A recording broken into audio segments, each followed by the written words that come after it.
ఏమండి, ఏమిటిది? నేను ఊరికెళ్తే మీరు హోటల్ తిండి తినలేరని, మీ ఆరోగ్యం పాడవుతుందని మా చెల్లెల్ని ఇక్కడ ఉంచెడితే దాని జీవితం నాశనం చేస్తారా? ఏం చేయమంటావు? నువ్వు పురిటికెళ్ళి 10 రోజుల వరకు మూడెంకేసుకొని సింగిల్ గానే పడుకున్నాను.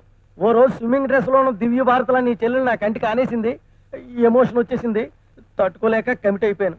ఎలాగూ కమిట్ అయిపోయాను కదని కంటిన్యూ అయిపోతున్నాను. మీరు చేసిన తప్పే నేను చేస్తే చెప్పించి కొడతాను.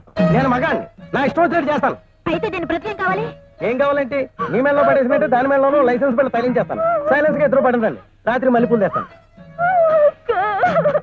ఏమిటండి, మీ ఆయన అలా వెళ్ళిపోతుంటే చూస్తూ ఊరుకుంటారే? ఊరుకోక ఏం చేయమంటావమ్మా? మీ చెల్లెల జీవితం పాడు చేయడం ఒక నేరం, భార్య ఉండగా రెండో పెళ్లి చేసుకోవడం మరో నేరం.